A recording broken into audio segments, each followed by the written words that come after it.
Paramashivoham.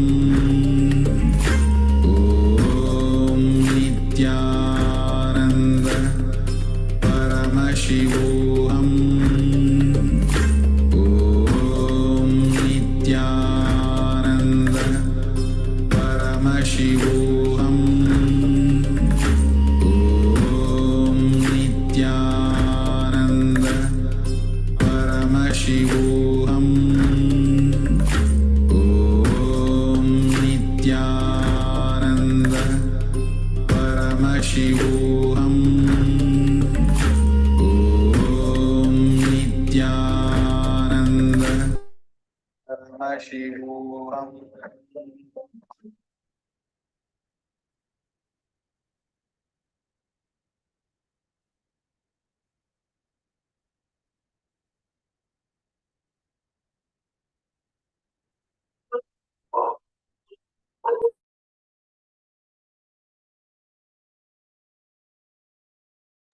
Now, please go ahead and share your experience of the power manifestation.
Completion with the past. So now we are learning actually today various aspects of completion.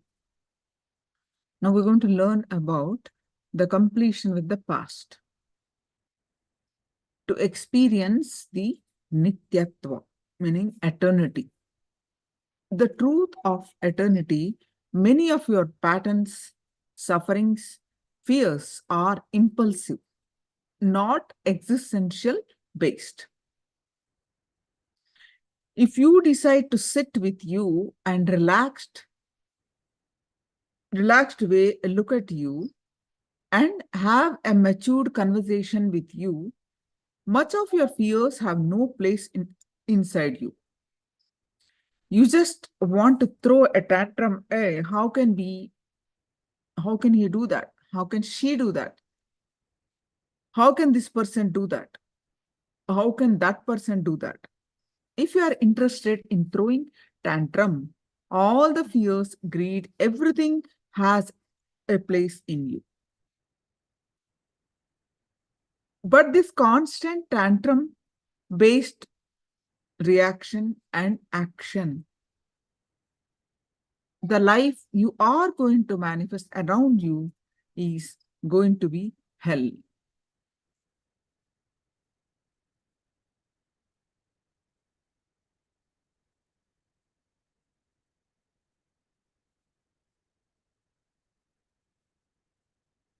So today you are going to receive the initiation where the power to delete the entire past and quicken anything that you want to manifest in the future. That which takes janmas to reach just through the initiation. Guru Gita says, the Guru just wipes off with the big toe of his left foot your fate, which Brahma has written on your forehead. So, let's understand how to experience Nityatva by completing the past.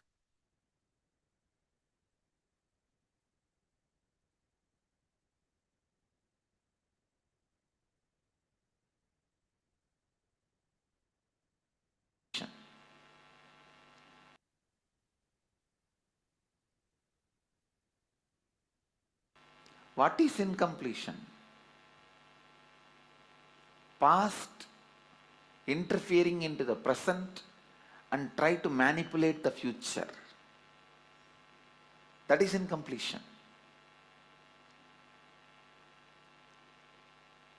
Your memory, form you carried in the past, entering into the present and trying to destroy the future form is incompletion. You can always see whenever you have a pain, guilt, powerlessness, incompletion, you will be visualizing, imagining your own form in a deep suffering. You will be visualizing, imagining your own form in a disgusting way. Look inside. Please understand, I am giving you a very deep insight.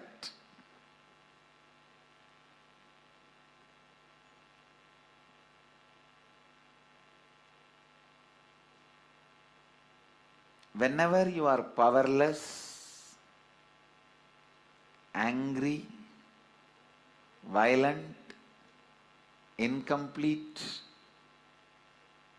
look in, you will be remembering your own form from the past, which is actually you will be flashing your own photograph in your screen.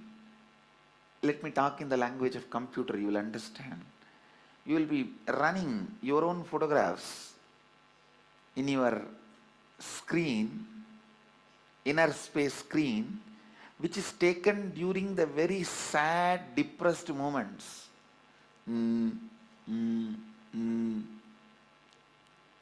What can I do? Lost, over.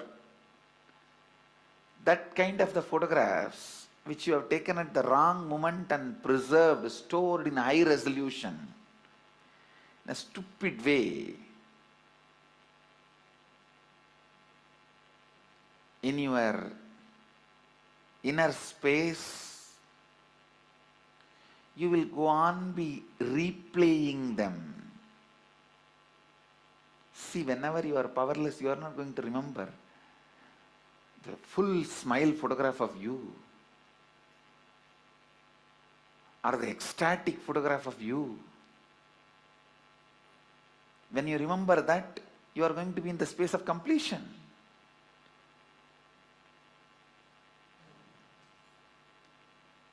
The deha, form you carry during incompletion, just by remembrance awakens the same incompletion. Understand? Just by remembrance, something can bring incompletion or completion.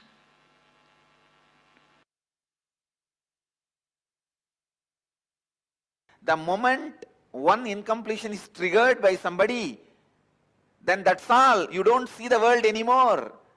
The world does not exist, only my world exists. That is what is meant by the great Mahavakya, Jagat Mithya. What you perceive as my world is Mithya. Because a small incompletion, the moment it got triggered, it gets triggered.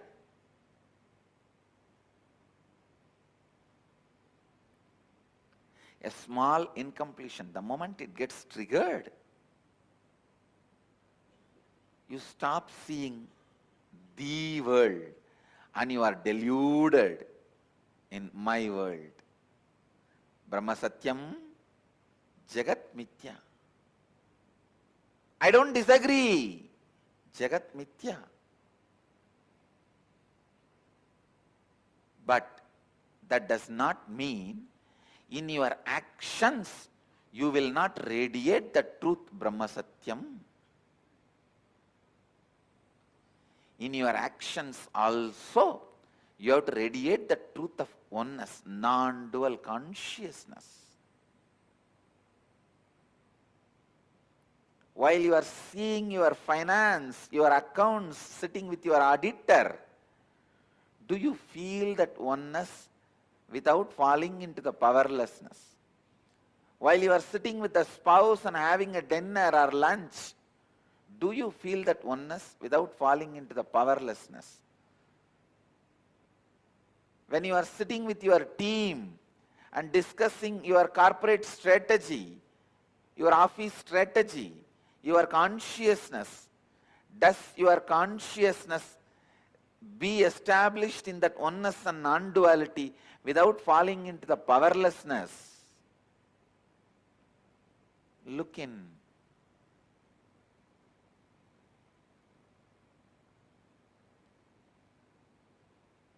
Just your back pain disappearing is not the result of Advaita.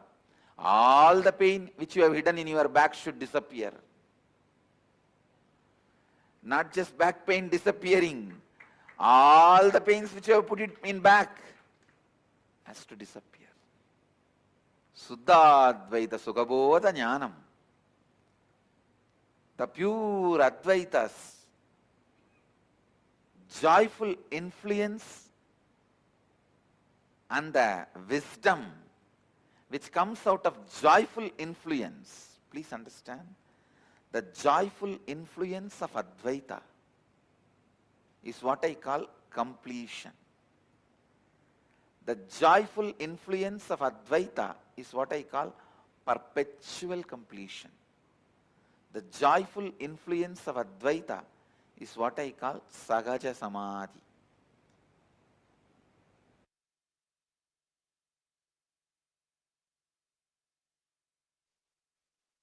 Paramashiva's own reflection, his own reflection in this universe is yourself. Yourself's original source in the parallel universe is Paramashiva. Listen.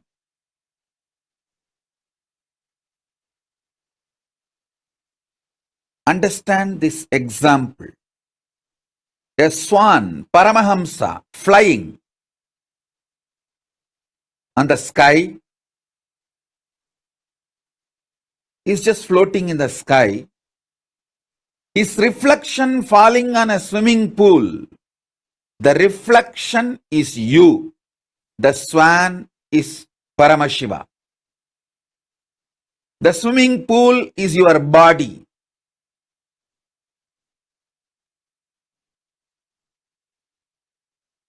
Understand,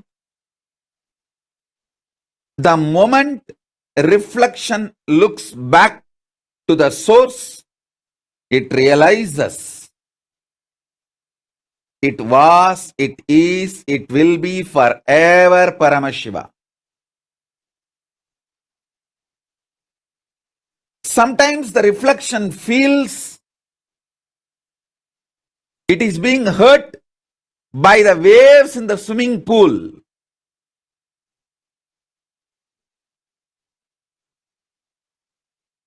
The reflection need to realize nothing in the swimming pool, even if the swimming pool is dried, it cannot hurt you. It cannot hurt the reflection because reflection is centered in the source. You only have two choices. Either you can enjoy you being a reflection or you can go back to your source. Beautifully, Paramashiva explains to Devi, anything goes circular. Listen, anything goes circular, repetitive is reflection of me, even when it believes it is suffering, it cannot suffer. It can only forget its existence. In the delusion, it can force itself and imagine itself as if it is suffering.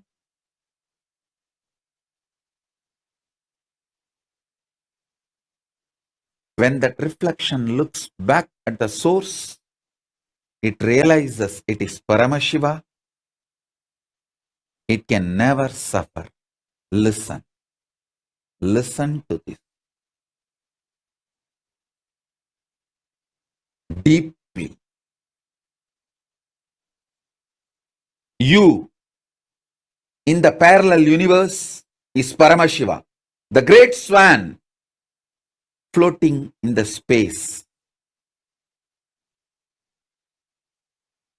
The reflection of that great swan on the swimming pool in this universe is your individual self.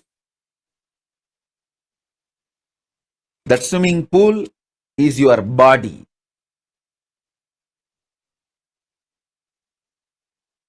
Anything which goes round, listen. Paramashiva explains so beautifully. I'll tell you in the modern language, whether it is an atom or known universes, everything goes round it is in circular motion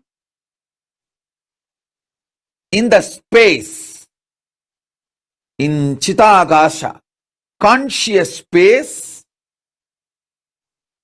Anything, whether an atom or the known universe, everything is rotating in the circular motion.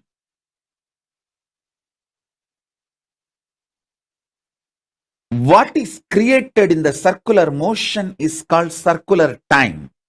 The time which circles, repeats itself.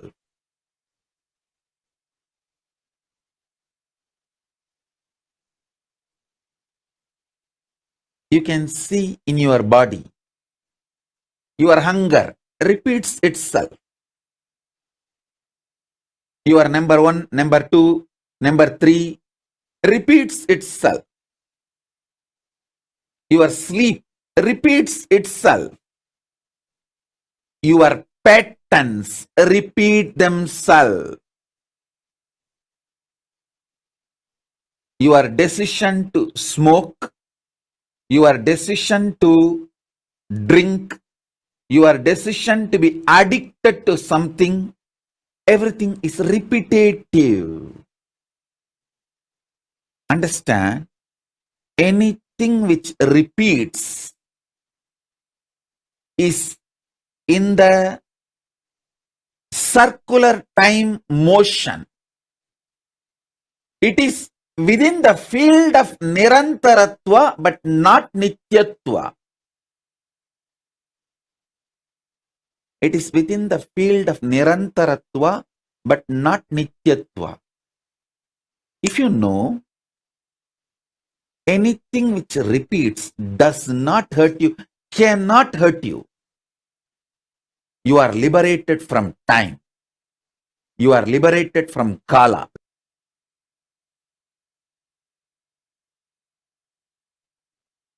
Among the 7 dimension of the time.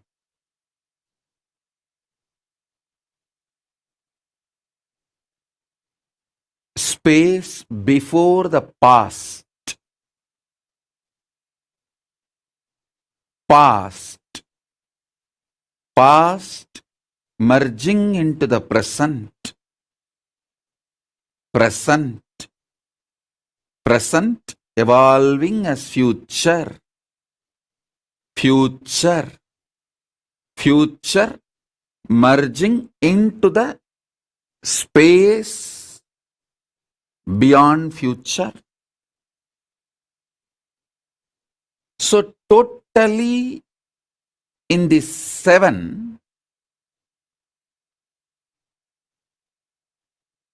the space before the past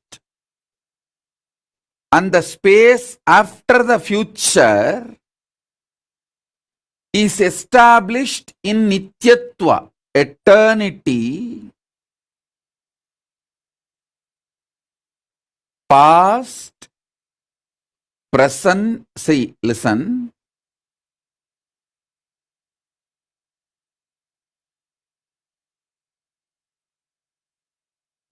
past, past becoming present, present, present evolving as future, future.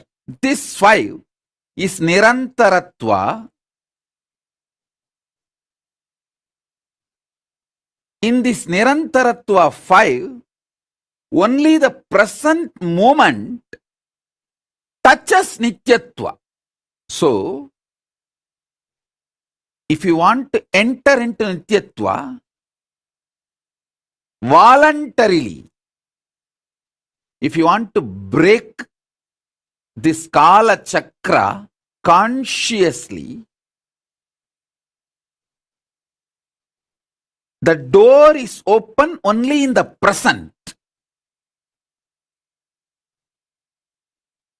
The cumulative effect of all the practices you did and the initiations you received enters into the present.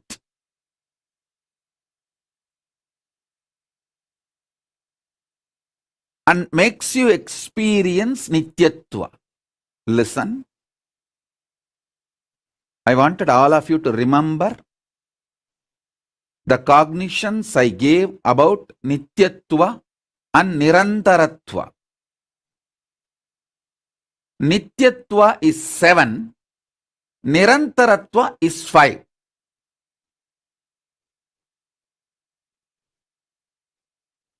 Nityatva is all the 7 put together. Nirantaratva is this 5. In this 5, only in the present moment you touch eternity. Before the past, if you enter into that space, you can touch eternity. Through completing with all your past, you can reach that. Sometimes it may take even few janmas to reach that. And through the future, you can reach the space beyond the future by constantly being Nirvikalpa Samadhi, burning all your desires and patterns which want to repeat itself. You can reach. Again, that also sometimes may take few janmas. But entering into that Nityatva can happen in the present moment just through initiation.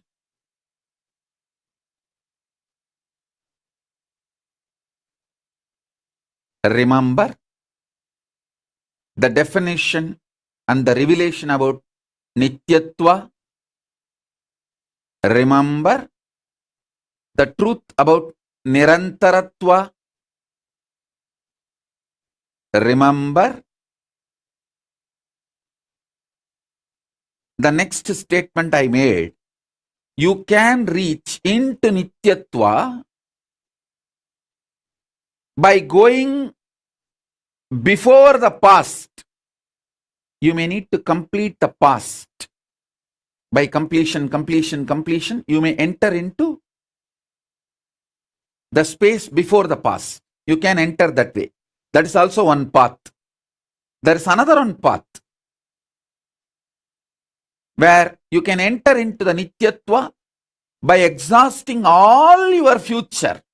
By being in Nirvikalpa Samadhi, you burn all desires, all seeds, all bijas which can manifest your future, all karmas burnt. And then you enter the beyond future space, Nityatva. That is also possible. But both will take few births to achieve. At present, in this very moment, through initiation,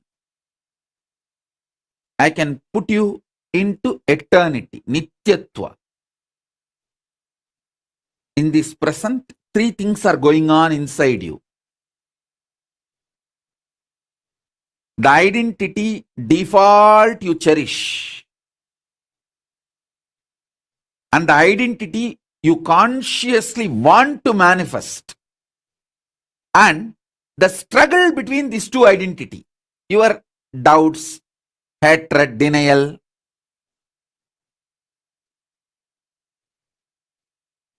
Smelling Paramashiva. Waking up to Paramashiva.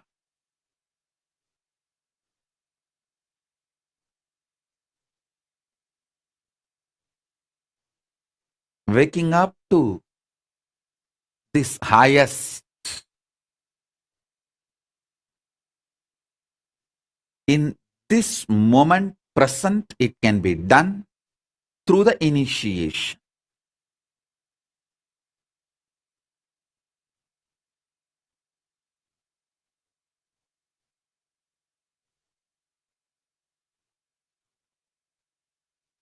So understand,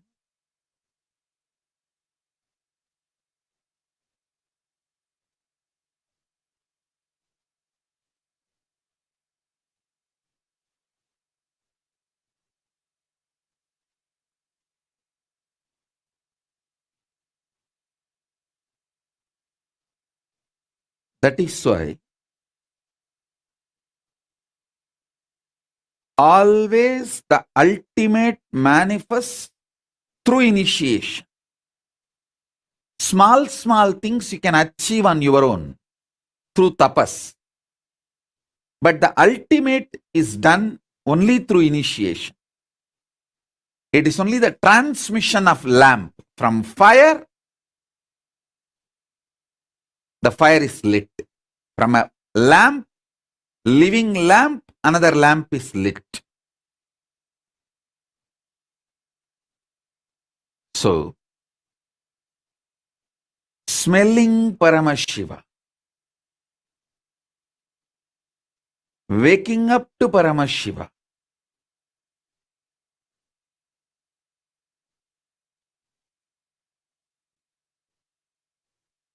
waking up to this highest.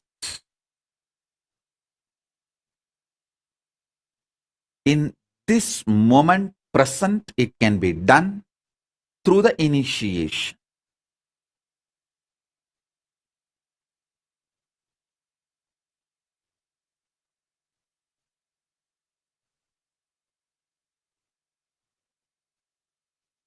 So understand,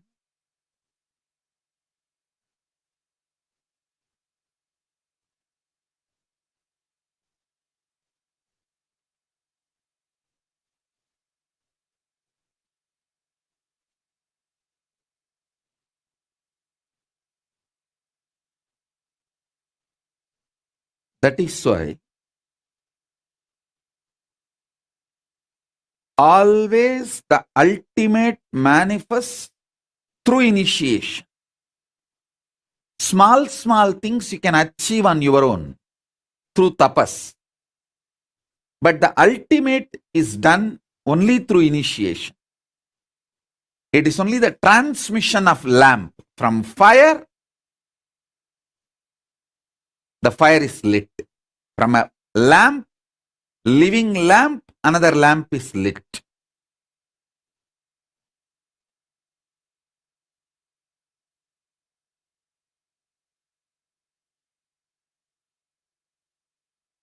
I'll explain this eternal, the truth of eternity. Understand? Many of your patterns, sufferings, fears are impulsive, not existential based. If you decide to sit with you and relaxed way look at you and have a matured conversation with you, much of your fears have no place inside you. If you just want to throw tantrum, how can he do that? How can she do that? How can this person do that? How can that person do that? If you are interested in throwing tantrum, all the fears, greed, everything has a place in you. But this constant tantrum-based reaction and action, the life you are going to manifest around you is going to be hell. Listen to that truth. See, the constant tantrum throwing, violent hatred, action, reaction, you are going to create hell around you.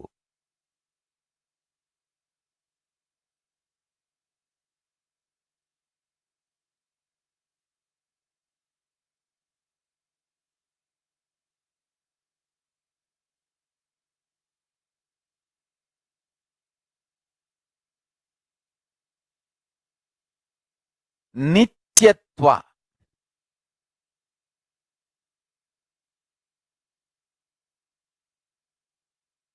I can use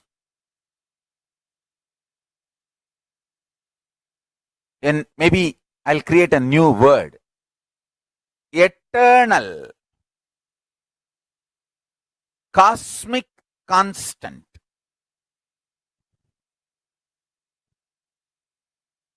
It is actually one of the dimension of the universe. One of the fundamental quality you need to access the eternal dimension of you is having restful, matured conversation with you. What am I doing? Where am I going? I am going to be eternally alive. Am I planning and building my life for that? Or am I just agitated, tantrum throwing child, thinking that there is no tomorrow?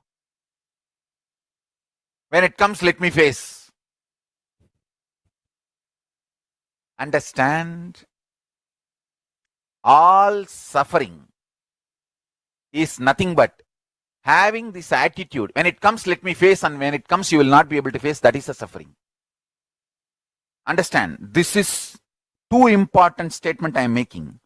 All suffering in your life is because of that blind spot you have. When it comes, let me face, and when it actually comes, you won't be able to face.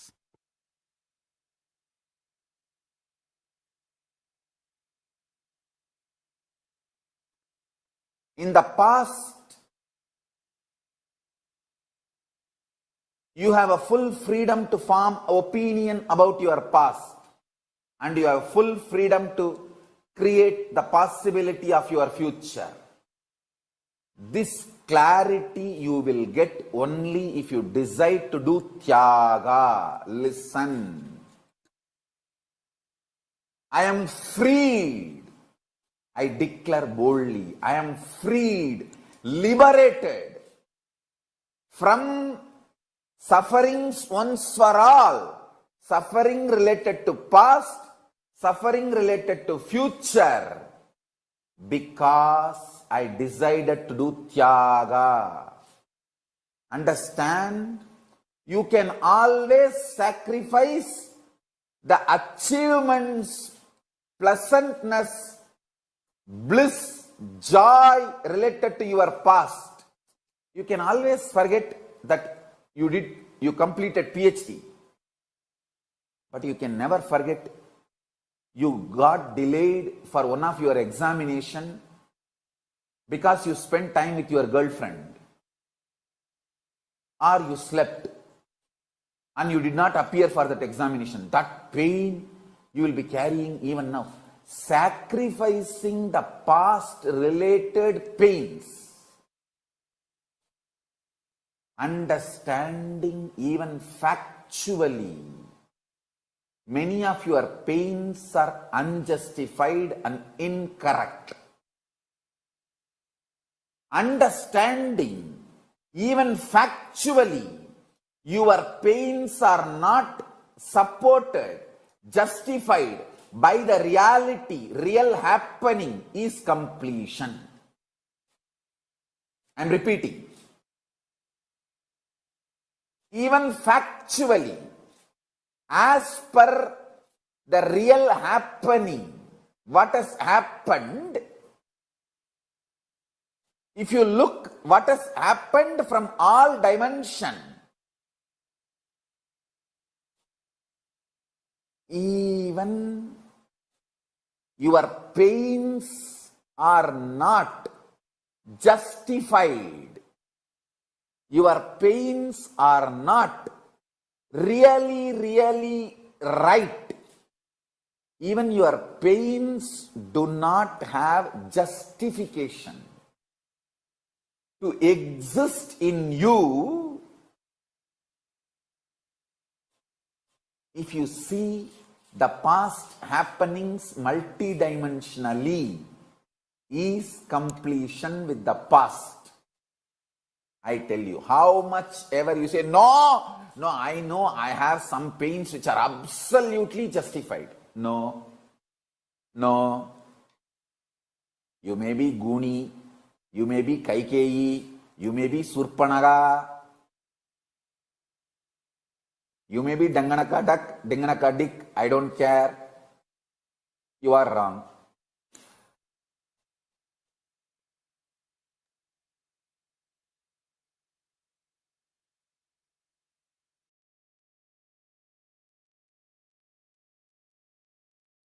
Can you all please post your gist?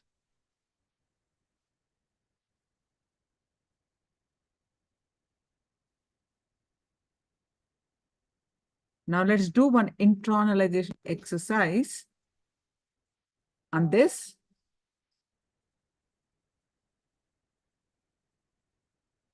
This samskara dahan will get there. Yeah, so please spend 10 minutes to identify what you would want to manifest. Swamiji, remove whatever Brahma writes. So what you would want to manifest. Just internalize what you have learned and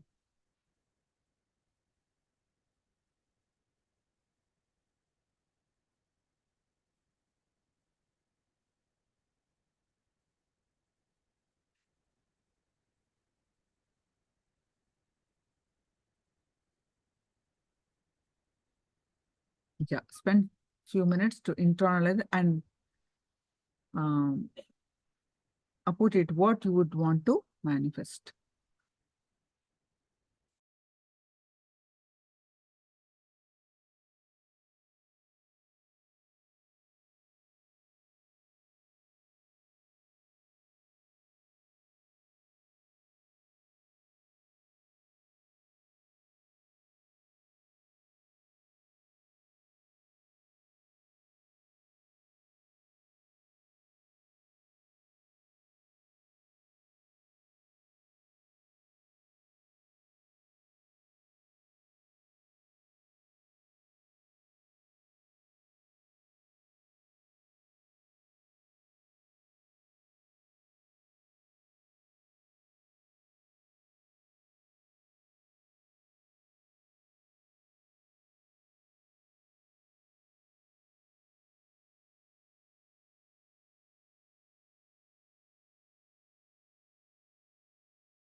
Yes. Now, I'm going to explain to you about the perpetual completion.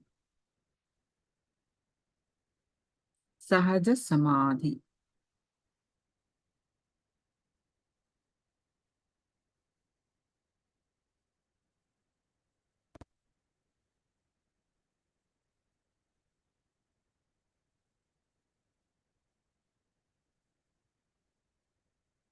Perpetual completion means ability to sit in the completion, being intensely active continuously without tiredness, boredom, and not being moved by any incompletion.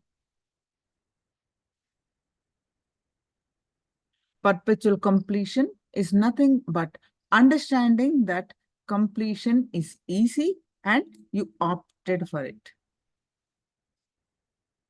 The pramana Om Purnamada Purnamidam Purnat Purnamudashyate Purnasya Purnamadaya Purnameva Vashishyate Om Shanti Shanti Shanti. Completion. This is one of the verse from Isha Vasya Upanishad, Shanti Mantra. Completion. From completion, even if you think completion has moved out, the completion remains complete. Completion, even if you feel moved away from completion, it remains complete. And completion merging into completion remains complete. When we are all in the space of perpetual completion, everything will look beautiful. We will feel everything is so beautiful, blissful, and inside us, outside us. Our decision to be in the space of completion is primary requirement, preliminary requirement step. That is the first foundation, our decision to be in the space of completion. When we decide to declare completion with ourselves and with others, life starts. Your thoughts, actions, your actions, your words strengthen the inner image, outer image, others' image, and life image that you want to create. Turning your thoughts, words, actions to your authentic identity whole day is, and living is called perpetual completion.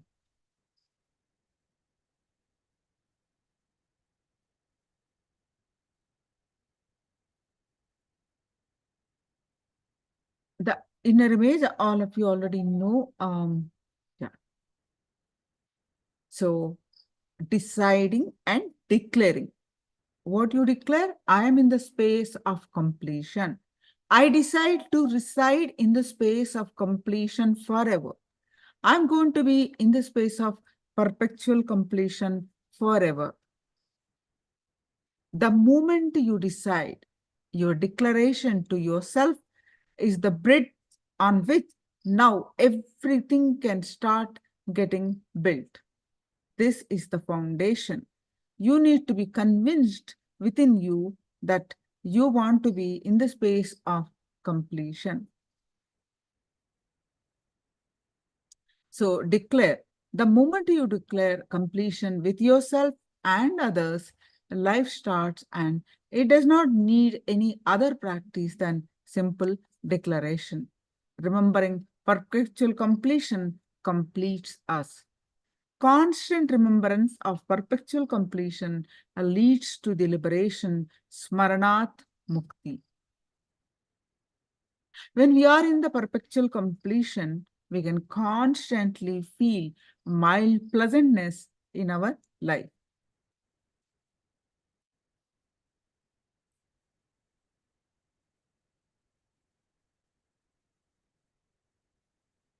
Let's do the exercise. Look inside and see if any thoughts are rising.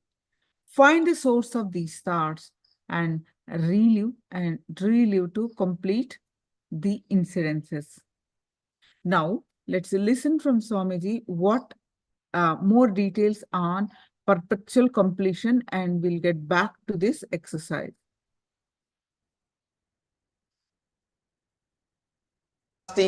Hyderabad, Gupta Kashi, Indrani, New Jersey, Mutts. The name will be soon revealed. We started thinking that the space of the no mind can be directly achieved from this messy mind. Both your legs are tied with the chain in this mess, mud. But you go on thinking you can just jump and fall into heaven. It is very unfortunate.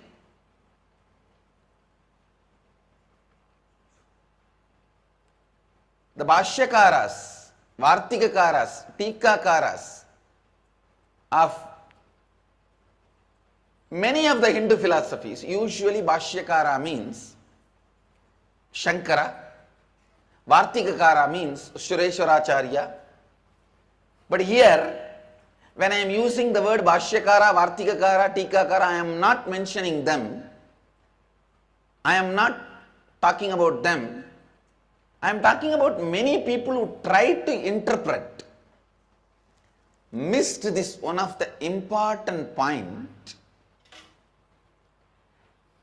From the messy mind, you cannot jump into no mind space. Only from an organized mind, you can enter into no mind space, beyond mind space.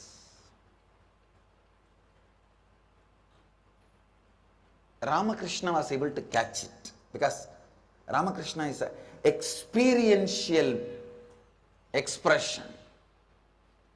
He says very clearly, it is from Vidyahankara. Only you can jump into the space of no ahankara. So the first thing all of us have to realize, the authentic identity you are building is a spiritual practice. Only from this you can take the quantum jump of beyond identity, the space of beyond identity. We always think, after all, from the bridge, if I am going to jump into the river, why should I build the bridge? But without bridge, if you directly try to jump into the river, you may die by hitting yourself on a rock. From the bank, if you just try to jump into the river, what will happen? You may die on the rocks which are there in the banks. So even to jump into the river, you need to find a right place where you can really swim and enjoy the river. So you need to build a bridge even if you are going to jump into the river. You need to build authentic identity even if you are going to enter into the space of beyond identity. That's the first lesson.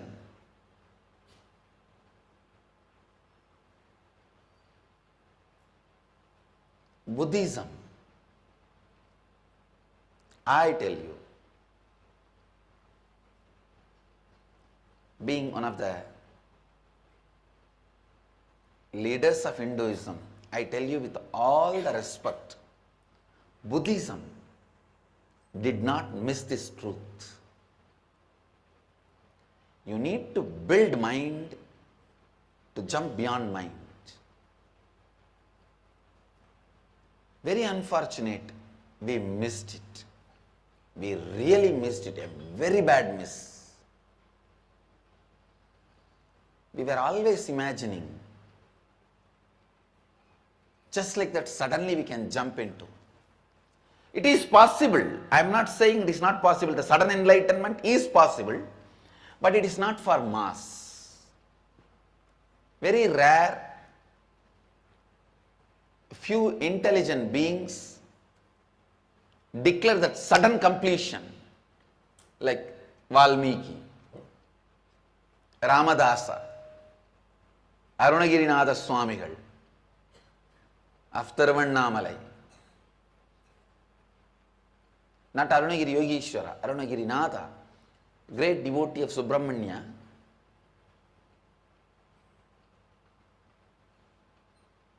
Kanagatasa. There will be few beings who had the spontaneous enlightenment, the sudden jump into the mindlessness, into the cosmos, into the consciousness, declared completion suddenly. But that is not a system, that is an exemption. Exemption cannot be celebrated as a system. That's one of the biggest mess and miss Hindus had. Please understand. We should know our problems, only then we can correct it.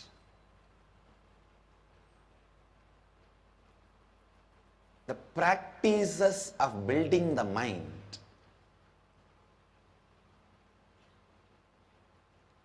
Practices of building the mind. Listen. I am using this word once more.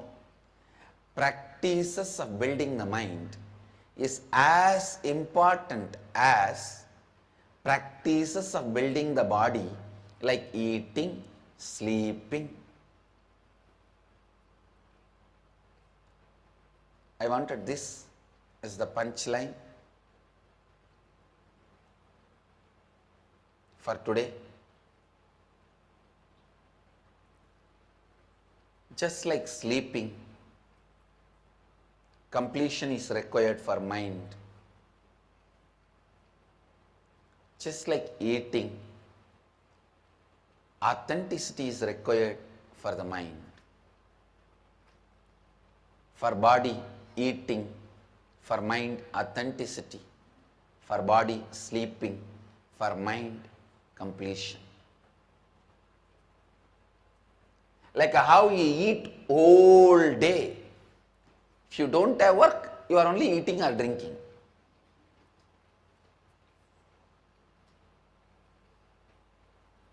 Morning, the moment you wake up, little fruits, 2 bread, 1 cup coffee,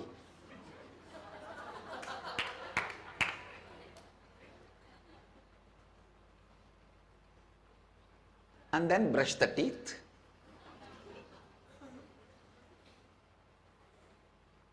Finish 1, 2, 3.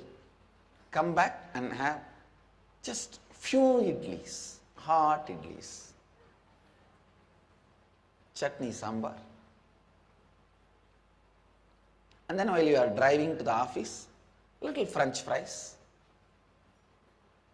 and 2, 3 burger. Then the moment you reach the office, Coca-Cola.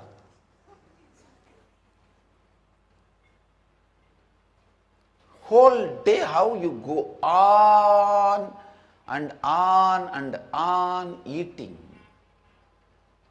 There are some people who just faint the moment they hear about my disciples Nirahara. Forget about doing Nirahara. The moment they hear my disciples, many of them live without food, they die. They faint. Without eating.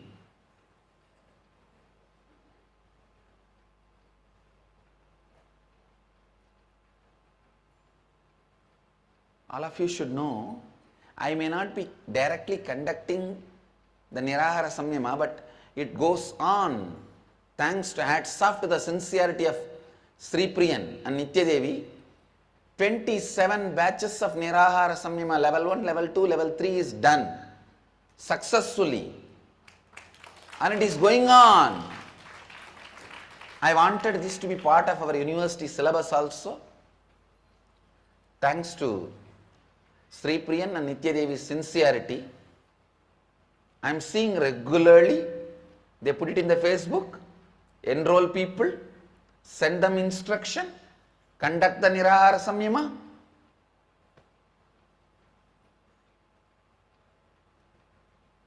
Understand? Just by listening about Nirahara Samyama, people die. Many people. Anyhow, I just wanted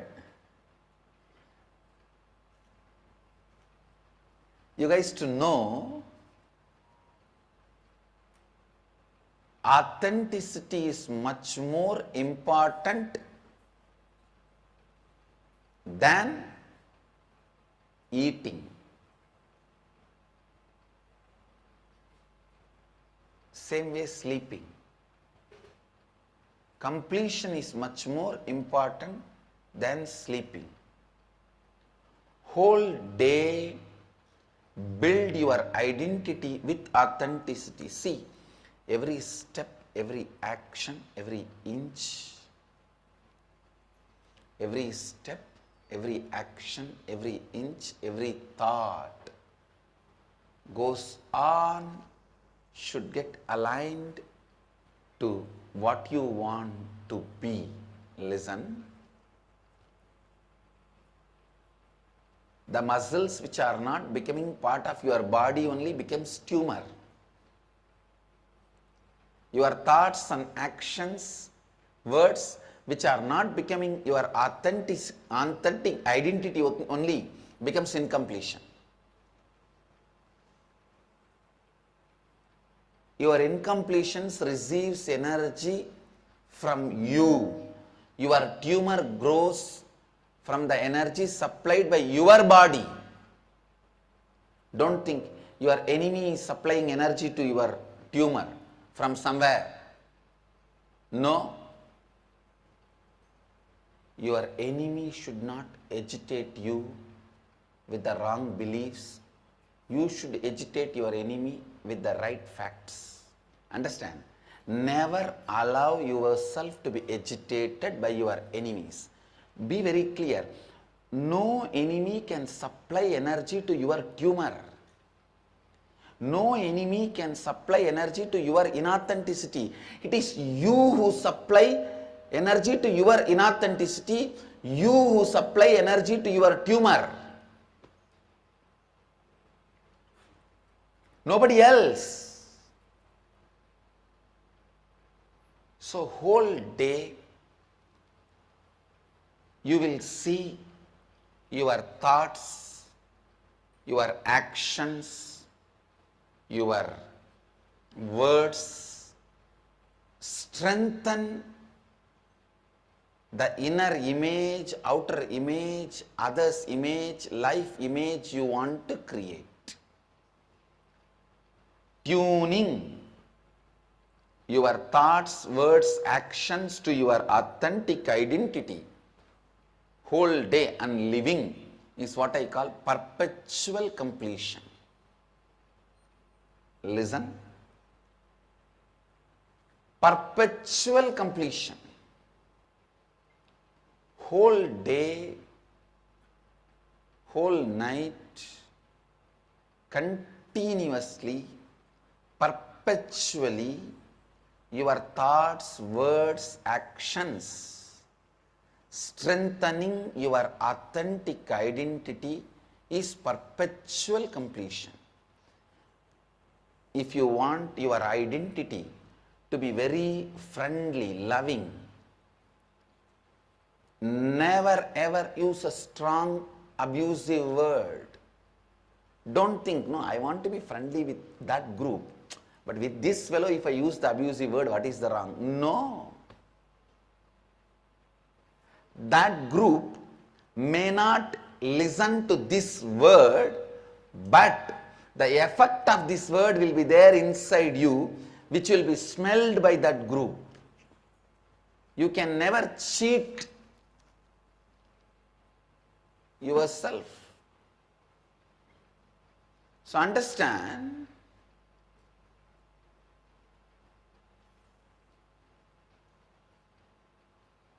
if you think logically you can hide information here, information there. Life doesn't work like that.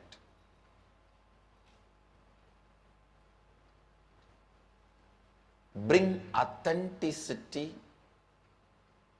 to your thinking, action, words. I tell you, the power authenticity gives you, if you are my disciple, if you have lived around me and felt awe by the power I radiate. See, I cannot compare, I cannot give any other explanation, definition. I can only speak from my experience. Please understand, if you are my disciple, if you have lived around me, if you have experienced the power I radiate, if you have been awed by it, I just want to tell you one word. With all my integrity, I tell you, that comes from authenticity.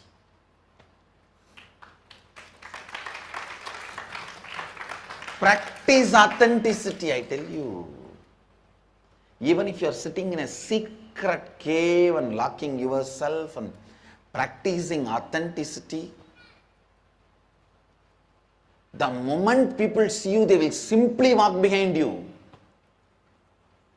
How do you think all these thousands of ashramites and swamis and volunteers leaving everything and walking behind me?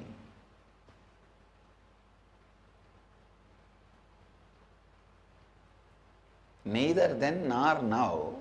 I have a separate training session or the invitation session for ashramites. The authenticity you radiate will make thousands of beings filled. Understand? If you can speak into your listening, the words you utter will speak into millions of people's listening.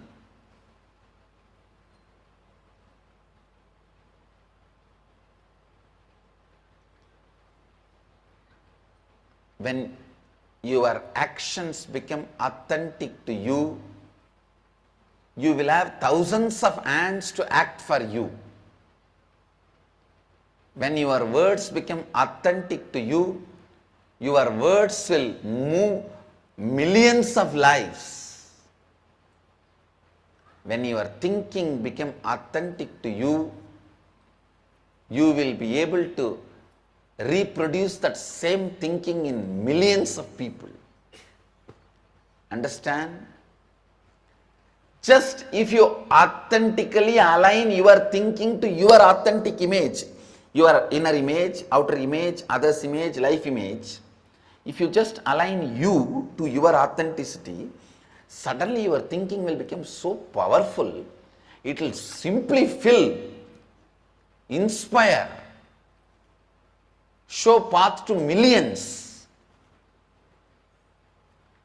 Understand? I have nothing other than my authentic thinking.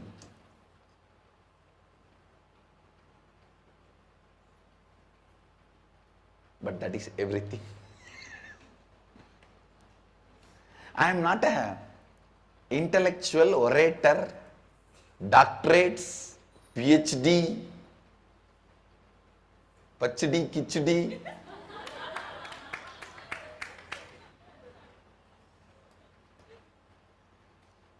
This university, that university. I do not have degrees. In many countries, when I enter that country, they ask me what for you are coming. When I say to take classes, they think I am going to attend classes. Means I am going to study there. Because they don't see any degree, any qualification in my papers. Then it takes a lot of time for me to make them understand I am going to teach. Anyhow, I don't even have time to prepare for my satsangs, nor I have mind to think and plan. I only have one strength, my authenticity, which goes on producing the truths in a different way, the way it reaches you. That's all. I tell you, when your thinking has become authentic, every situation happening in your life, everywhere, you will be able to give solution for the individual, and you will be able to inspire thousands, or I can say millions, with your authentic thinking. Listen.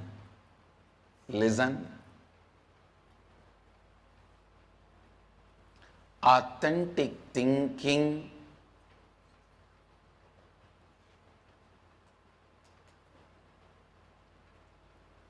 is an asset useful for you and for others, for janmas to come, for births to come. So today, 10 minutes if you sit and align your words, thoughts, actions as you want your identity to be, this practice will be useful for you, not tomorrow, day after tomorrow, forever, janmas to come. This is the wealth you earned already.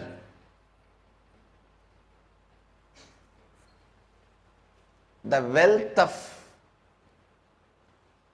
outer world, like a gems, dollar, precious metal, land, all these will be useful for you as long as you have this body. Once it is dead,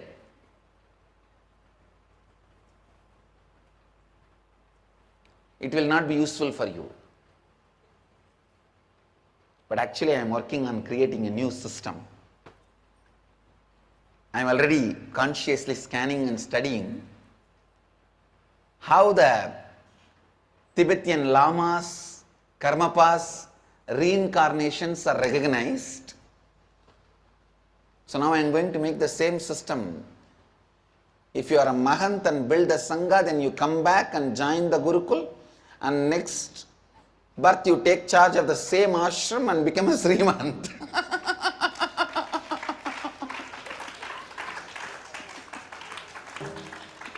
Till you achieve enlightenment. No, it is possible.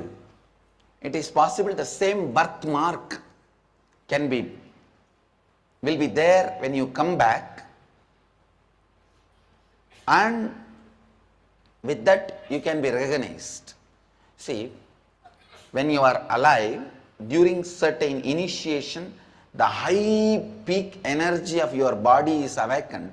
In that highest Kundalini moment, there are some specific tattoos are put in your body in a very secret code, and that is recorded in your will.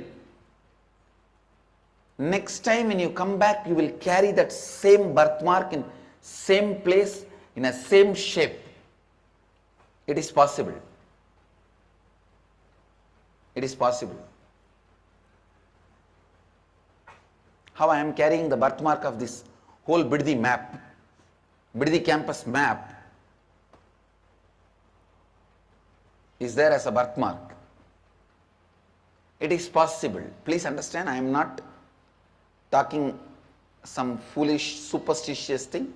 I am talking a very practical, simple possibility. Because Tibetan Buddhists who are 52nd Madi of Mahanirvani Akada have used this process, have used this technique.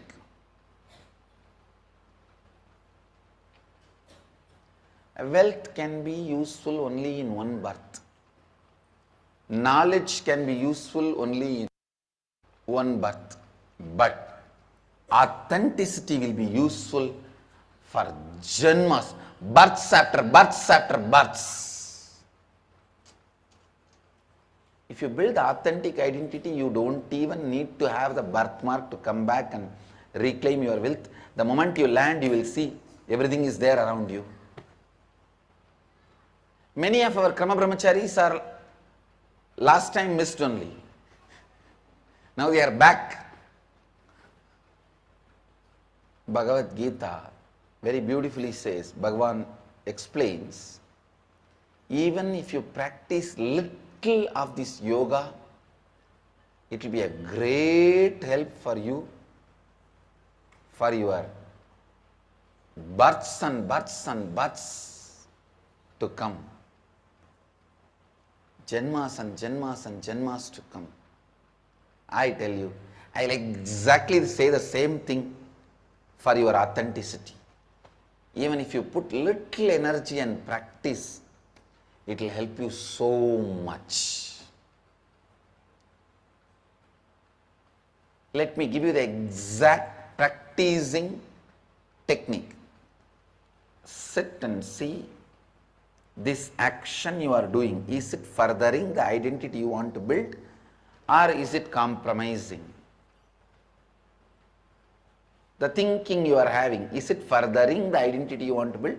See, you want to build the identity of always blissful, but you are all the time worried and depressed, and go on encouraging the thought trend of depression, thinking that one day Swamiji will touch me on the forehead and suddenly the bliss will happen. After that I will always be blissful. Now I will continue to be worrying as I am. Whom are you cheating?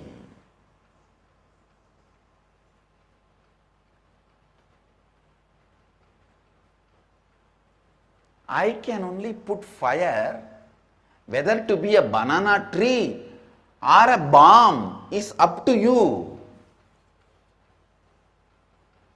I can only put fire. If you are a camphor, you will just catch. If you are a banana tree, fire will be put off. If you are a bomb, not only you will catch, you will explode and burn everything else around you.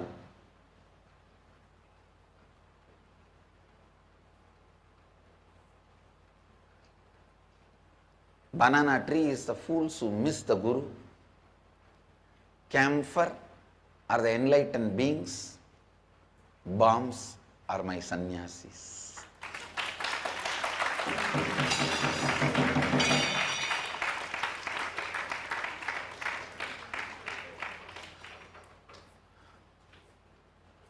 Understand? But at the end of the day, I can only put my fire, nothing else. Understand? Building authenticity is perpetual completion. That should be your perpetual spiritual practice. So many organizations have so many different spiritual practices. What should be the continuous spiritual practice of our Sangha, our devotees? Should we do ajapa japa? Should we do this mantra? Should we do the unclutching? Now I tell you, perpetual completion should be the perpetual spiritual practice for all my disciples. That should be the message for the whole universe, the whole humanity. I bless you all. Let you all radiate with integrity, authenticity, responsibility, enriching and causing eternal bliss. Nithyananda. Thank you. Nithyananda Dhyanapītam, Nithyananda Nagar, off Mysore Road, Bidadi, Bengaluru. Phone 08027279999. www.nithyananda.org. www.youtube.com/lifeblissfoundation.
Oh, sorry about that. This one we have done it.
Completion with food, sleep, and so have you ever felt constantly tired? Do you have fears that are haunting you since childhood, which are affecting your health and lifestyle? Do you know that 13% adults in the world are obese? 39% adults are in the world are overweight. So 1 in 5 children, adolescents globally are overweight. So Hinduism gives the step-by-step guide to manifest blissful relationships, professional and personal, to experience Paramadvaita, the ultimate oneness and powerful living where you can go beyond food, hunger, and sleep. Hindu scriptural references to oneness and universal consciousness in the settling of completion in and in Netra Tantram. That is a reference from Netra Tantram, chapter 1, verse 30. Your biology thinks, involved in your thinking, responsible for your thinking, affected by your thinking. Cosmic principles to transform your thinking with powerful cognitions. Truths from Yajurveda decoded is user-friendly way. This session is based on research done by Swamiji, first published in 2004, and since then impacted millions of lives. Our body is pure intelligence. It's not just biomechanism. Our body is pure intelligence, and it is not just biomechanism. It is the force and the intelligence. Our body can respond to every single thought of our mind. The body is created, maintained, and destroyed, applying to our thoughts. Only a disease-free body is the source of all happiness.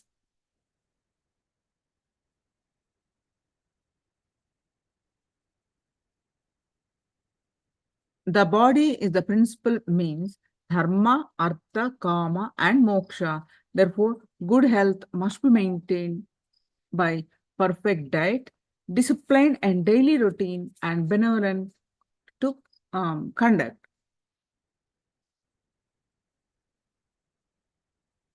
Only a disease-free body is the source of all happiness. Now, write down the earliest memory and ideas you had about your body. Recollect and write down the incident and your experience when you first felt discomfort with your body. Please quickly pen down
Yes.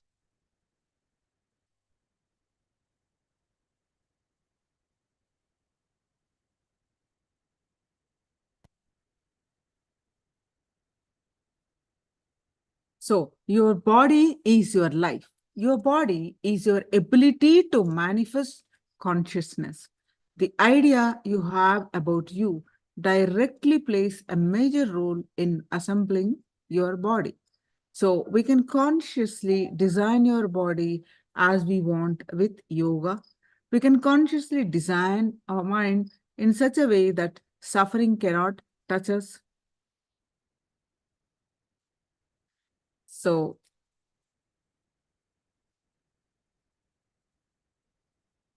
recollect and write down the incident and your experience of the first time when your near and dear ones made you experience odd with your form.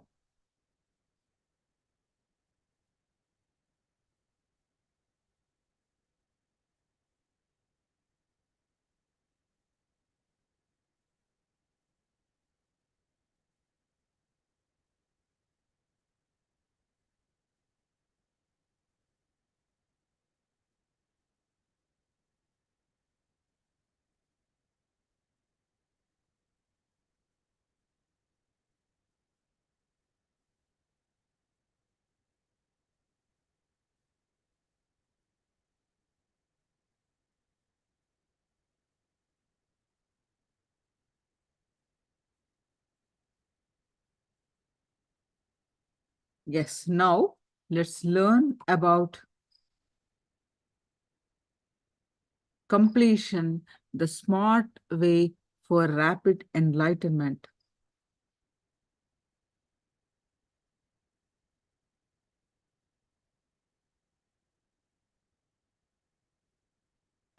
All the cities sitting in two-way video conferencing. Teacher Banan. Once when Banan went out of station for Tirtha Yatra, to whoever comes to him, once today Mahadeva is gracing us in the Leela of Bananukku Angam Vettiya Leelai, means for the sake of Banan coming down and cutting the hand and head of an enemy. See, Banan was an old man living in Pandya kingdom and he was teaching martial arts to whoever comes to him. Once one of his students got jealous of his own teacher, Banan, because he was teaching whoever comes. That's a problem. When you teach whoever comes without screening, people will put you in problem. So, the student got jealous of his own teacher, Banan. Once when Banan went out of station for Tirtha Yatra, this student who is jealous comes to the house and tries to rape the teacher's wife, Banan's wife. Of course, she also knows a little bit of martial arts, so she somehow manages and escapes from him, locks herself inside the house in a room, prays to Sundareshwara. Sundareshwara, the great 911 of Pandya kingdom, immediately comes down in the form of Banan and cuts the head and hand of the enemy. That student who tries to rape teacher's wife, and in Vedic tradition it is considered as one of the Panchama Bhadakas, the 5 worst crimes: killing a Brahmana, stealing gold, trying to have relationship with Guru's daughter or Guru's wife. Sometimes if the Guru is a sannyasi, his disciples are considered as daughters. So, these are all the Panchama Padakas, worst 5 crimes. And the 5th crime is having acquaintance with anybody who does all these 4. Understand? Murdering a Brahmin, stealing gold, and consuming liquor, and misbehaving with Guru's wife or daughter. Or the fifth is friendship with a person who commits any one of the above. These are the Panchama Padakas as per the Vedic tradition. When time comes, I will try to expand on all these five. Why this five is considered as the worst crimes? Because these five can happen only with the deep incompletions, not otherwise. Not otherwise. So, Mahadeva comes and kills this student. Anyhow, after a few days, the Banan, original Banan who went for pilgrimage, comes back. When he listens to the whole story, he was shocked. What do you mean? I was in pilgrimage. I never came. After analyzing, inquiring, investigating, they all realized Mahadeva himself came down as a Banan and protected this old lady.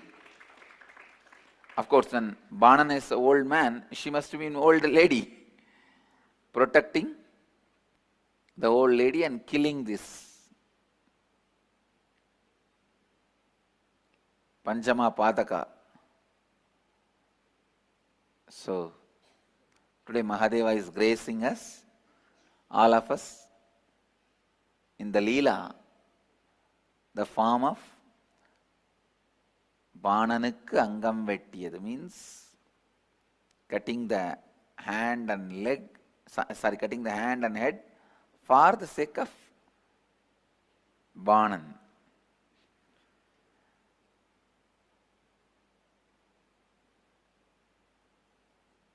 Mahadeva never left Madurai. It looks like he never left Madurai. He continuously keep on doing one Leela or another.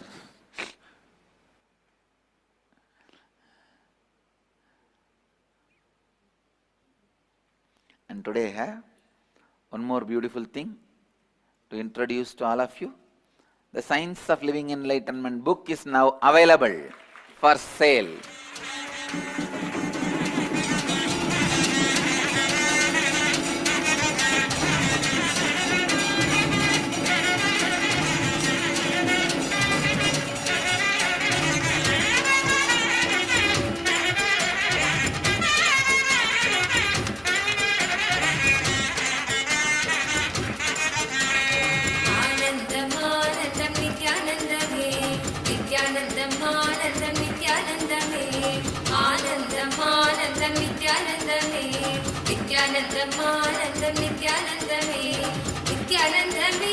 So, the book is ready. It is now printed and available in this form for sale in our Galleria. All the television viewers, if you want your copy, please call this number and book it as early as possible. Book your copies now by calling the number on the screen.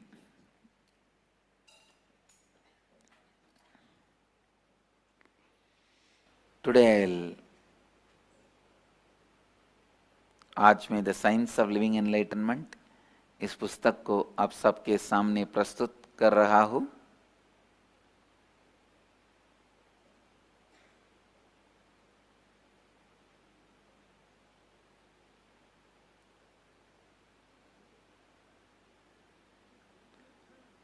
इस पुस्तक को पढ़ने के लिए आप क्या हमें call कीजिए एंड कॉल करने का नंबर आपका टीवी स्क्रीन पे है। And blessings to the Toronto Kailasam temple. Today is their 2nd anniversary. Successfully the temple is running for 2 years now. Blessings to the whole Toronto Kailasam temple. And Toronto Kailasam I accept all the 54 Naivedyam. You are all offering blessings to Toronto. I accepted all the 54 Naivedyams, blessings. Blessings to all the devotees, disciples, Samajis, Satsangis of Toronto. Blessings to every one of you for keeping the temple alive in between the so many hardships. Each one of you were like pillars standing up and keeping the temple alive. Thank you.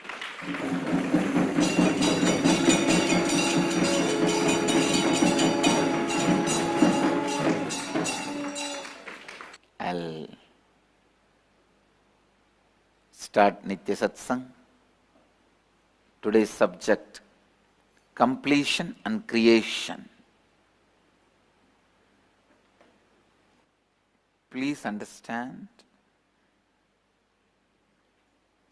there are only two kinds of human beings in the planet Earth. One who is used by the incompletions, another one who is used by space of completion. If you are used by space of completion,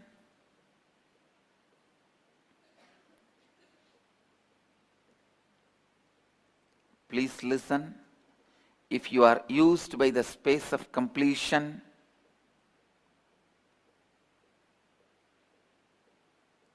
you will go on be creating, inventing.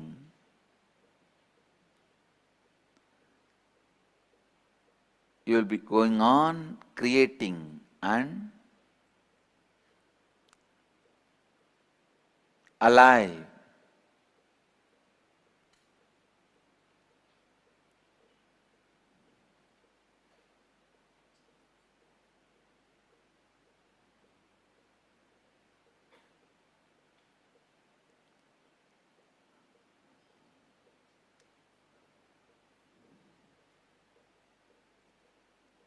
If the incompletions are using you, if your decisions are made out of incompletions, please listen.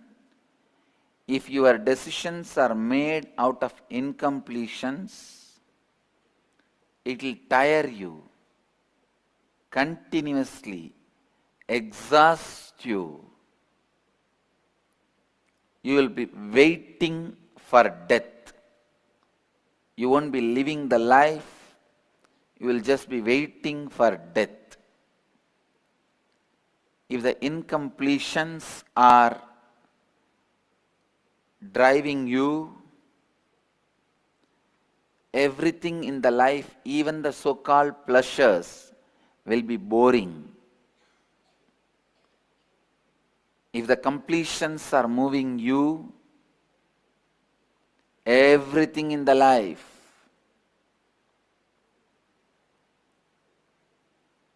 even waging a war or anything which is so-called hard in the society, will be inspiring you. So understand,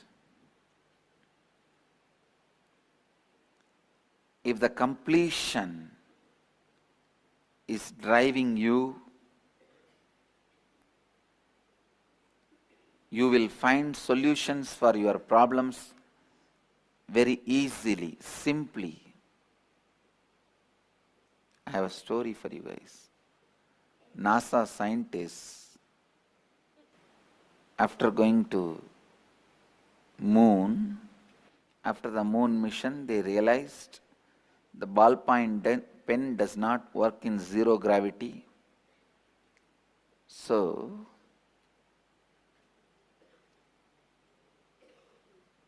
to combat the problem, NASA scientists spent a decade and 12 billion to develop a pen that rides in zero gravity, upside down, underwater, on almost any surface, including glass, under temperatures ranging from below freezing to 300 degrees Celsius. The Russians used pencil.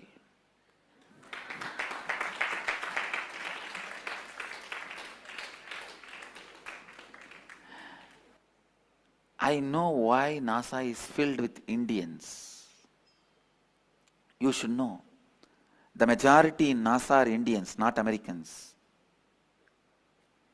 Because each ethnic community, from each country there's a bit, Indians are more than 37%. Means more percentage than Americans. But of course, the American, there is a different definition. We call it Indian Americans who went and settled from India and became Americans.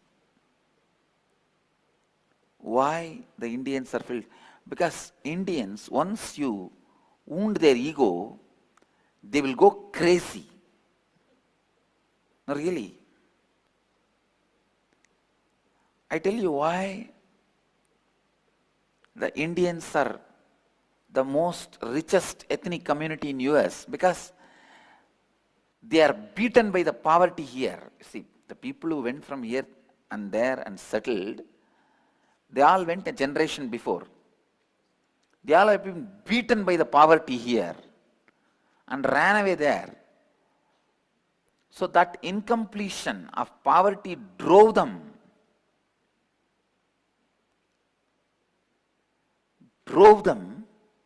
They became so rich, and death rate also 600% more heart attack than a normal American. Please understand.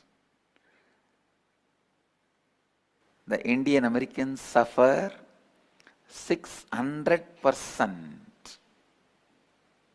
People who went from India and settled in America suffer 600% more heart attacks, heart-related problems than normal American. 36% of NASA scientists are Indians. 38% of doctors in the US are Indians. 34% of employees at Microsoft are Indians. 28% at IBM are Indians. 17% at Intel are Indians. 13% at Xerox are Indians.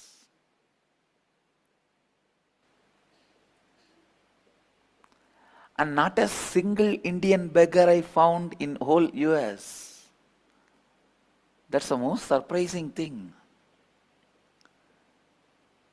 It is such a loving business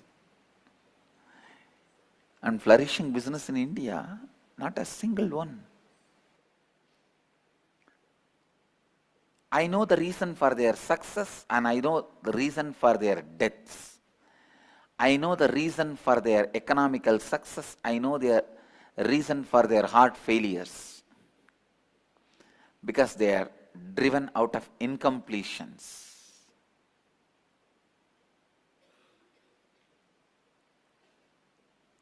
Please understand, when you are driven out of incompletion, you may have one dimension success in the life, but you will fail in the life itself. One dimension success in the life is not success. Listen, one dimension success in the life is not the success.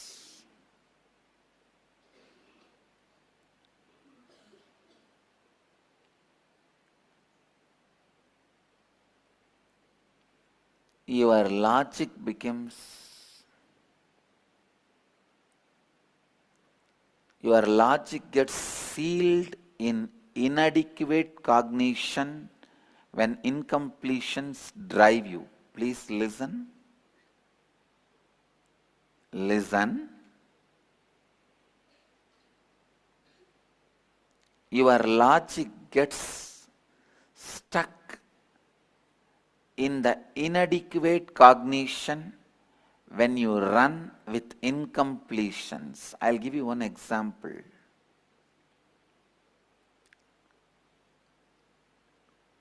when you do completion with your past, if you remember the incidents happened at the age of 3 and you feel there is no incompletion about it, it happened, but you feel you are beyond it, then your cognition has grown after 3.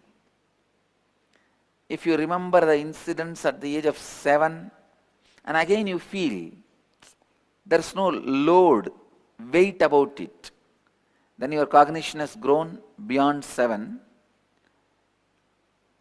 If you remember the incidents at the age of 10 and you feel heavy and you feel the logic with which you suffered still matters for you, please listen. At the age of 10, the logic of name and fame, the other's opinion about you, the cognition of others' opinion about you was responsible for your incompletion, and still if you feel that others' opinion, cognition matters for you, you have not grown after 10. Please listen. At the age of 10, the inadequate cognition which created incompletions in you, and even now, if that same point, the other's opinion, creates incompletion in you, and you are not able to get out of that logic, you have not grown after the age of 10. How many of you are able to cognize what I am saying? Now you know what is your conscious age, age of your cognition. I have a story. A mother is pregnant and her child comes and sees the mother's tummy and asks, "Mom, why is your stomach so big?" She replied, "I am having a baby." With big eyes, he asked, "Is the baby in your stomach?" She said, "Yes, surely he is." Then the little boy with a puzzled look asked, "Is it a good baby?" She said, "Oh yes, it's a real good baby." With an even more surprised and shocked look, the child asked, "Then why did you eat him away?"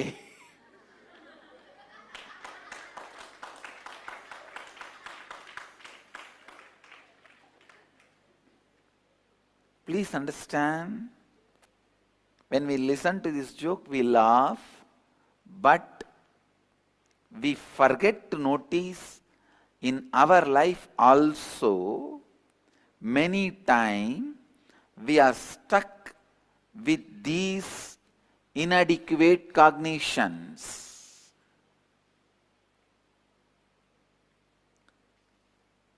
The incompletions we carry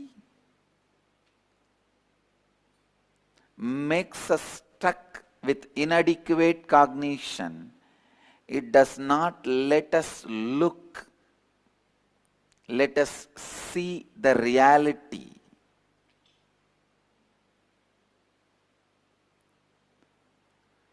With inadequate cognition, please understand, you hope for the freedom, peace, without working for it. Just hoping without working is not going to solve the problem.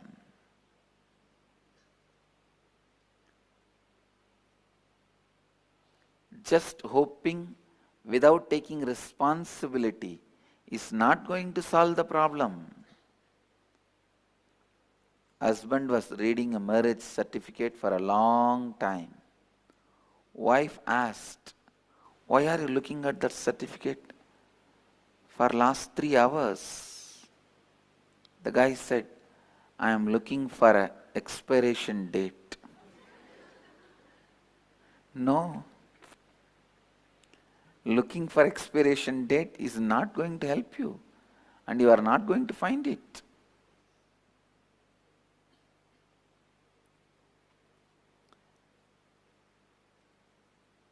Let incompletion not be the driving force of your life. Let incompletion not be the decision maker in your life. I tell you, at least one night, sit and go on completing with yourself. I'll give you clear step-by-step procedure. Sit alone. Let nobody be there that day around you. Sit with mirror or just with yourself. Decide with integrity, authenticity, responsibility, enriching, that you declare completion, and after you declare completion, relive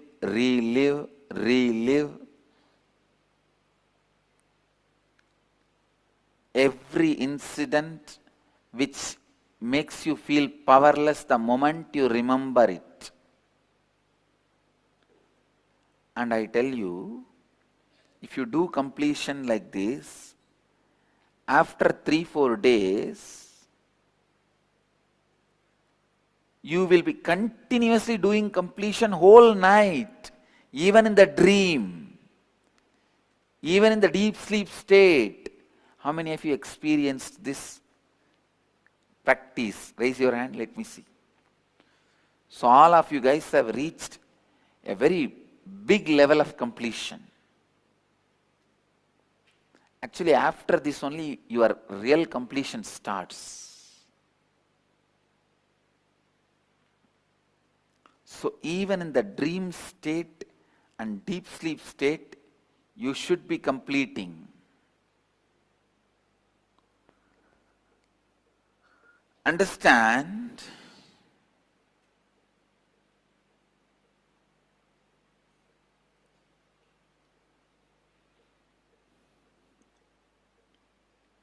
with incompletions in you, nothing in life will work. Your career won't work, job won't work, meditation won't work, yoga will not work, your workout will not work.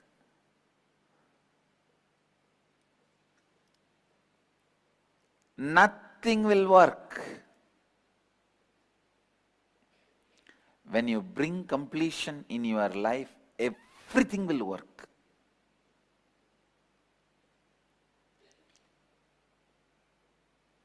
If you complete with completion 1 full year, even the idea of sleep will disappear from your life. You will just know the signs of falling into samadhi and coming back.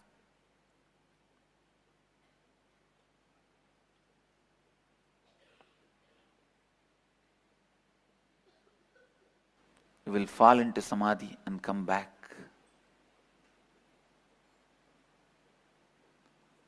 Life is not average. Life is specific. See, it is like reading the statistics. In the road accident, 92% of the people are saved. Only 8% of the people die. For you, it is 8%. But for the fellow who is dead, it's 100%. He cannot be happy about the statistics. 8% people are only dead, 92 are alive. Can he be happy? The guy who is dead, the 8%, they are dead.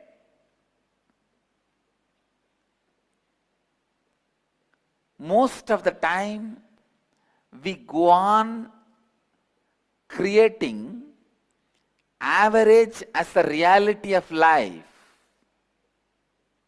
I tell you, average idea itself, averaging itself is from incompletion. Now, the idea of averaging is from inadequate cognition.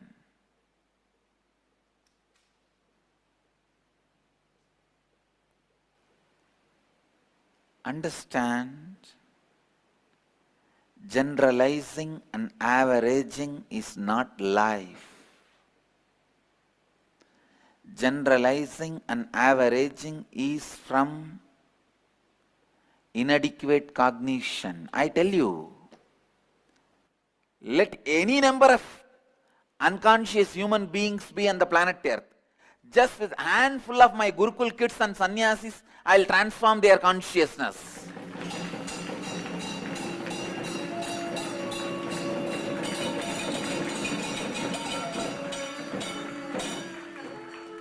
Because life does not work in averaging.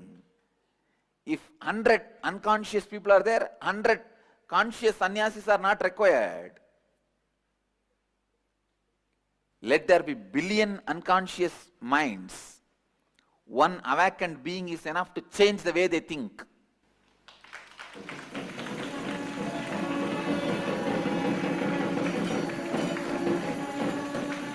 Averaging is not life.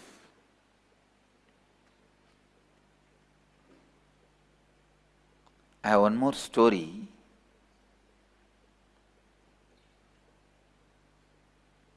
The Canada healthcare professionals believed presence of female hormones in beer, so they decided to test on 100 men, fed 6 pints of beer every day to all the 100 men.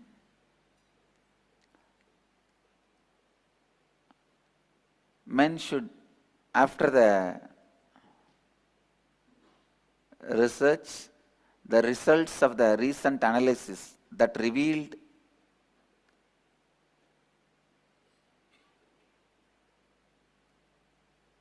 the theory of that drinking beer makes men turn into women, the results are like 100% of the men gained weight, talked excessively without making sense, became overly emotional, could not drive, failed to think rationally, argued over nothing, and refused to apologize when wrong. No further testing is planned.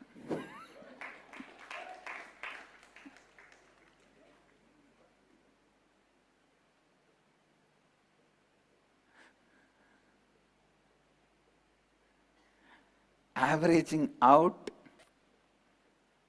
is not life.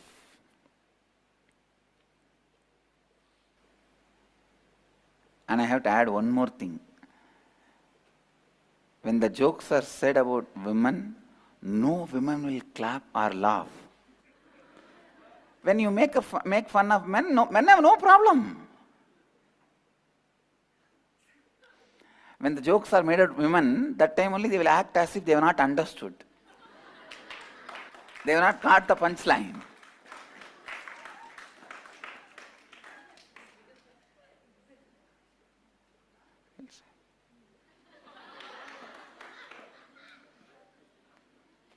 Understand the essence. Averaging is not adequate cognition. Averaging is inadequate cognition.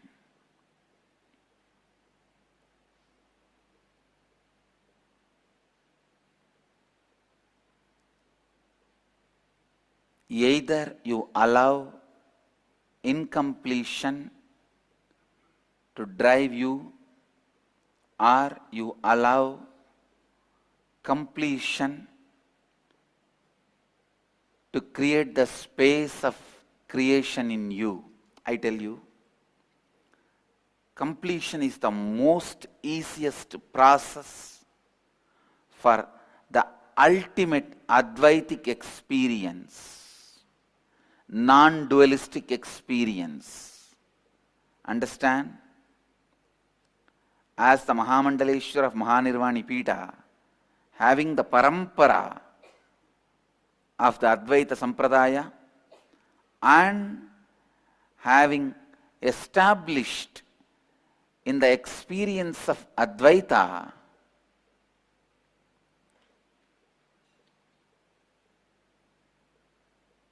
I tell you from my experience, completion is the best process than unclutching. Completion is the ultimate process to experience the Advaitic state in day-to-day life. Just spend few nights in completion, sitting all alone with yourself, reliving. When you fall asleep, usually when you complete and fall asleep, in between night you will wake up at least 4 or 5 times. How many of you have experienced this? Again sit and complete when you wake up. And when you fall asleep, okay. Again when you wake up, sit and complete. Let whole night be the completion process. I tell you, in 6 months you will conquer sleep. And you will conquer tiredness. I am not talking anything superstitious. I am not talking something difficult to prove. I am straight away talking our traditional knowledge, the knowledge of Yoga Vedanta science.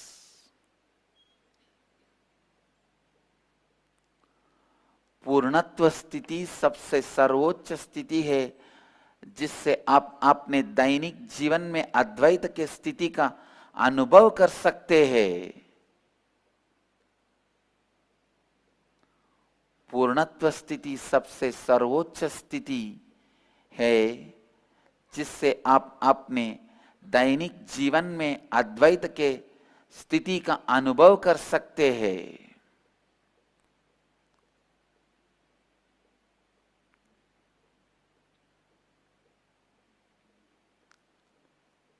This is the best thing. Completion is the quickest, shortest, smartest process towards enlightenment. I have a story for you guys. 3 boys were bragging about their fathers. First one says, my father is so fast. He can shoot an arrow and run so fast. He will get there before the arrow reaches. The second one said, that is nothing. My father can shoot a gun, start running and get there before the bullet. Third boy smiled and said, that is nothing. My father is government servant. He gets off work at 5, but he is in home before 4.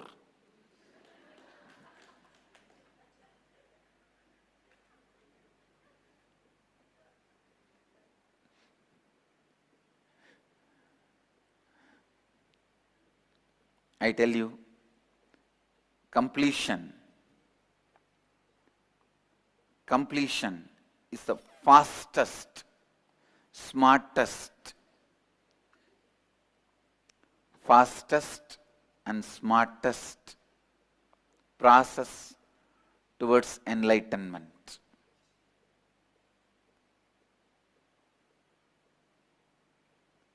There's a beautiful story in Ramanuja's life.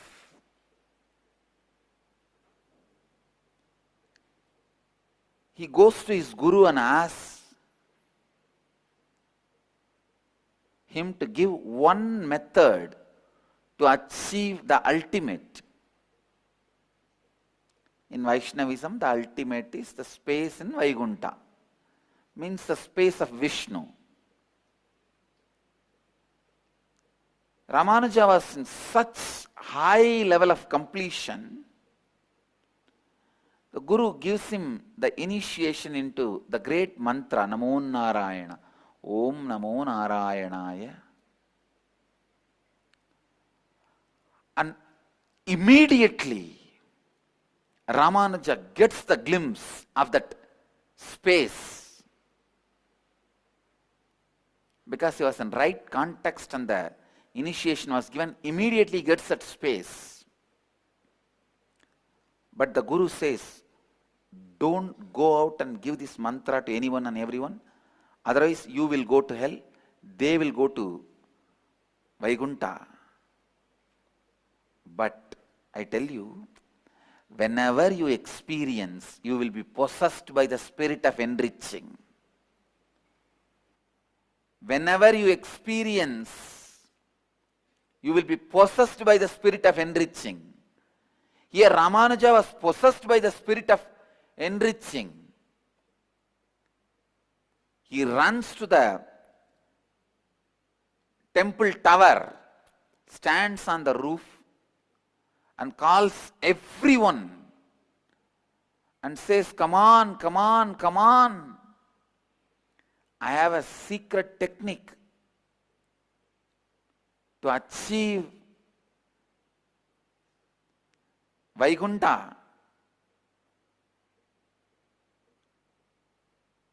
If I teach you all this, I may go to hell, but you will all go to Vaikuntha. Please learn.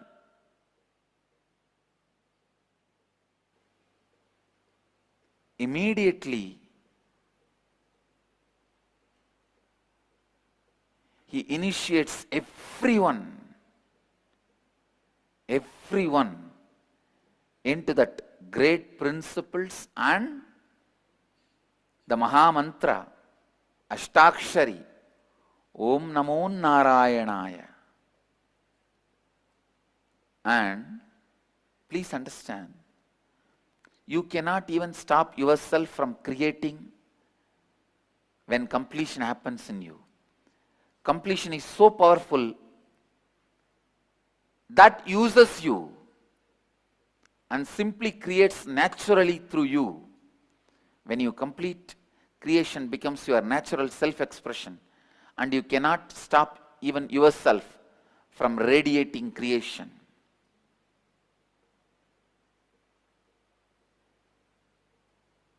And I tell you,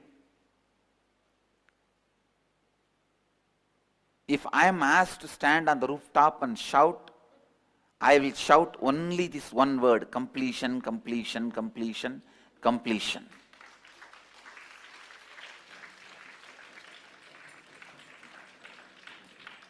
Like Ramanuja, how Ramanuja shouted, Om Namo Narayanaya, the mantra for the ultimate Vaikuntha.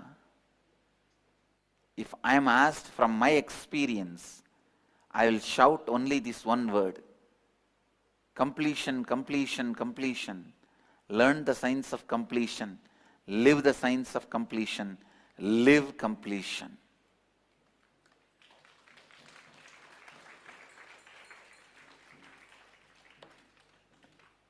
I know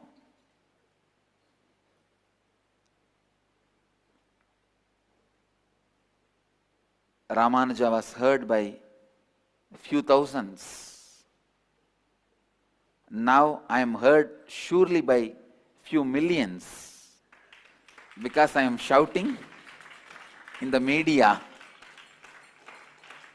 But I tell you, completion, completion, completion. Learn the science of completion and complete with everything. With this, I'll move to the next segment of the morning satsang, Nirahara Samyama.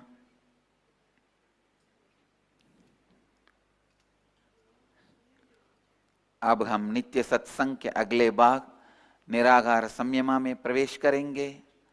सीधी तरह से बैठ जाइए और चेतना स्थिति के साथ कल्पना कीजिए कि आप बिडदी वटवृक्ष बन गए हैं और आपने दोनों नासिकाओं और मुंह के द्वारा सांस अंदर लीजिए।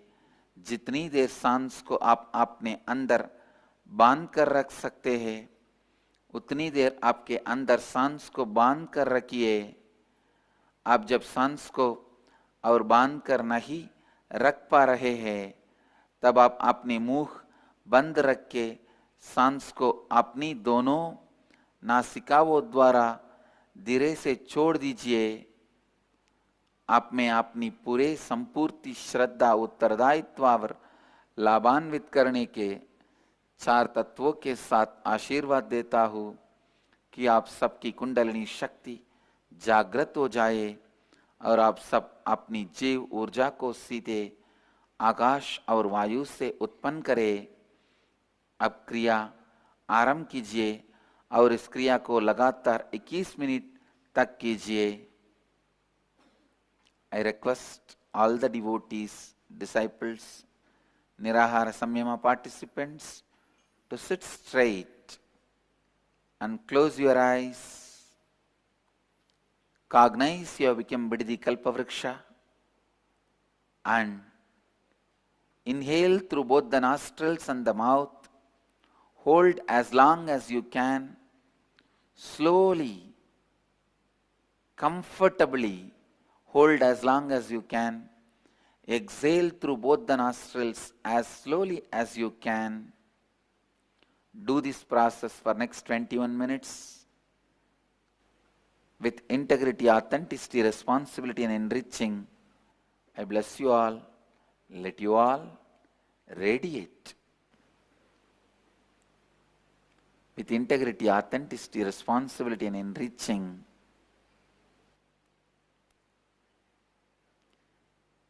With Kundalini awakening. Let you all experience highest Kundalini awakening and create energy directly from the space and live health, bliss and enlightenment. Namah Shivaya. I bless you all, guys. Let you all radiate with integrity, authenticity, responsibility and enriching with eternal bliss. Nithyananda. Thank you. Let you all achieve, experience, live, express, radiate, share and explode in eternal bliss. Nithyananda. Nithyananda Dhyanapītam, Nithyananda Nagar, off Mysore Road, Bidadi, Bengaluru. Phone 08027279999. www.nithyananda.org. www.youtube.com/Life Bliss Foundation.